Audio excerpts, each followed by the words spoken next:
Bonjour et bienvenue sur la chaîne HD Create. Aujourd'hui, on va parler de la SnapMaker 2.0.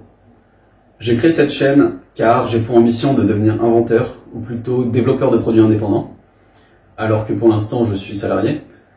Et comme je ne sais pas du tout comment faire et qu'il y a quand même assez peu de contenu sur le sujet, je me suis dit que j'allais faire un peu un suivi de mon parcours sur ce chemin. Ce qui me passionne avant tout, c'est de créer, c'est de trouver des idées, les transcrire en concept et puis les transformer en quelque chose de concret. Et pour ça, j'ai acheté la SnapMaker 2.0, qui est une machine 3 en 1, qui fait impression 3D, gravure et découpe laser, et CNC.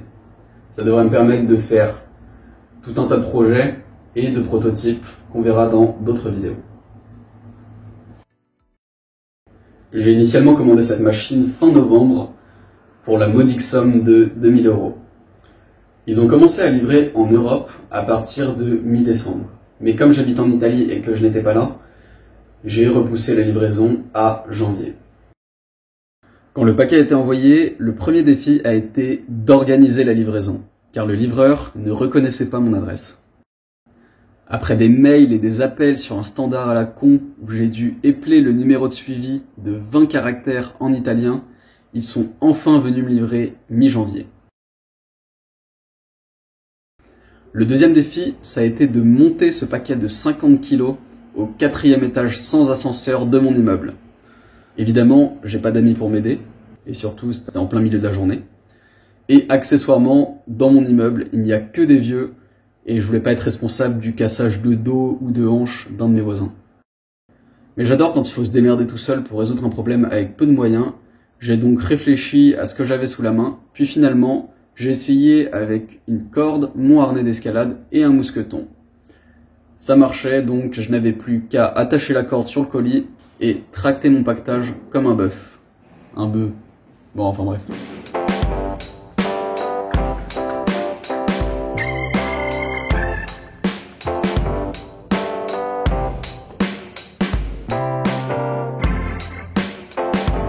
Après avoir attendu toute l'après-midi que mes réunions se terminent, car oui, j'étais en télétravail, j'ai pu enfin passer au montage. Niveau emballage et instruction, rien à redire, c'est clean et précis.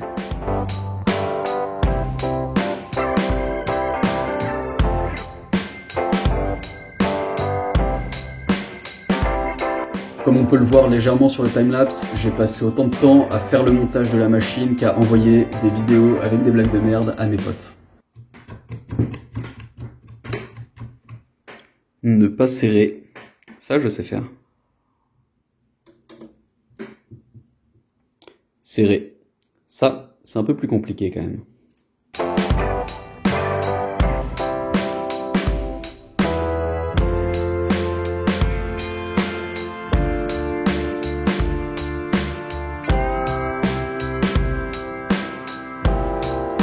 Ok, donc là je viens de finir le montage de la machine et voilà ce que ça nous donne.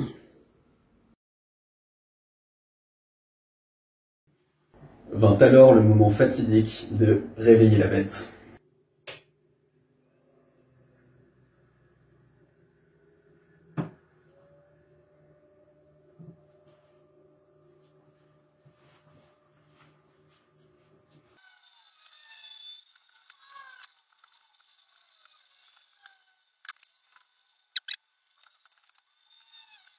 Après une dizaine de tentatives infructueuses, je devais me rendre à l'évidence, ça ne marchait pas. Cette machine que j'avais payée 2000 € et que j'avais attendu 1 mois et demi ne fonctionnait pas, elle était défectueuse. Comme tous les jours, j'avais lu ma dose de stoïcisme avec la newsletter Daily Stoic, mais j'étais quand même bien déçu et frustré. Mais je n'avais pas me laissé abattre, j'ai donc ouvert l'internet pour rechercher d'où venait le problème. Après avoir fait un tour sur le forum et sur la FAQ de SnapMaker, j'ai plus ou moins compris que c'était l'écran uniquement qui était défectueux. Comme il était tard et que j'avais encore une série de réunions le lendemain matin, je suis allé me coucher juste après avoir envoyé un message au support de SnapMaker, leur demandant gentiment de me confirmer le problème et de me renvoyer un écran neuf. Le lendemain matin, la première chose que je fais en me levant, avant même de prendre ma douche ou mon petit déjeuner, c'est d'essayer de rallumer la machine, débrancher, rebrancher les connecteurs, dans l'attente désespérée que quelque chose se passe. Charger, décharger. Après un nombre incalculable de tentatives, au moment où j'allais juste rage quit et du coup prendre ma douche et mon petit déjeuner, l'écran reste allumé. Même s'il affiche plein de messages d'erreur dans tous les sens, comme quoi la machine ne répond pas ou que le logiciel n'est pas à jour, j'arrive quand même à faire la calibration et juste après à lancer ma première impression de 3D Benching.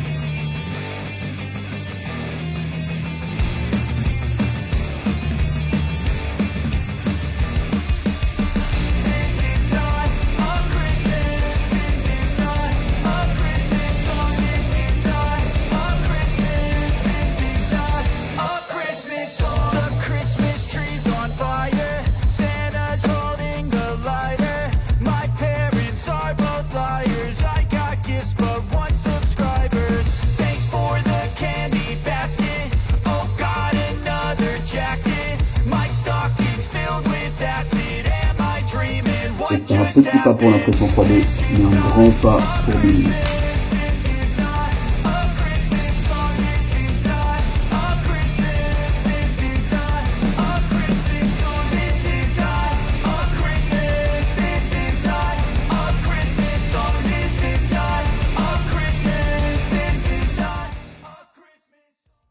Pour l'instant, j'ai dû faire à peu près une quinzaine d'impressions.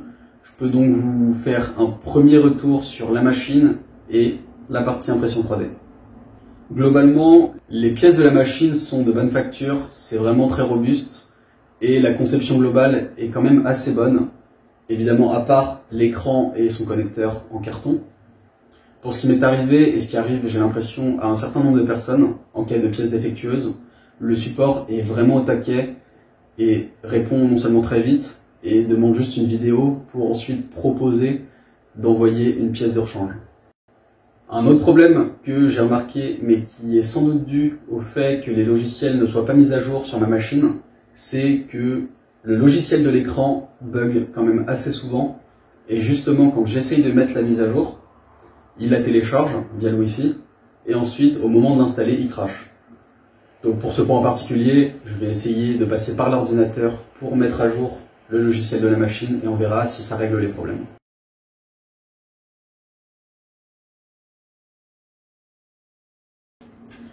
Pour ce qui est des impressions 3D, je dois dire que je suis quand même assez satisfait du résultat.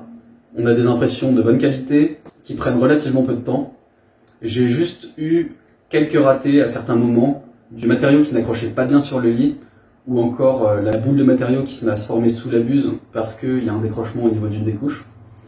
J'ai un peu du mal à comprendre ces problèmes qui sont sans doute liés au réglage que j'ai fait, car en fait j'ai déjà beaucoup imprimé sur une Creality CR10 et je n'ai jamais eu de tels soucis, quand bien même je l'avais juste réglé au début et ensuite je l'ai utilisé pendant 3 ans sans jamais retoucher au réglage.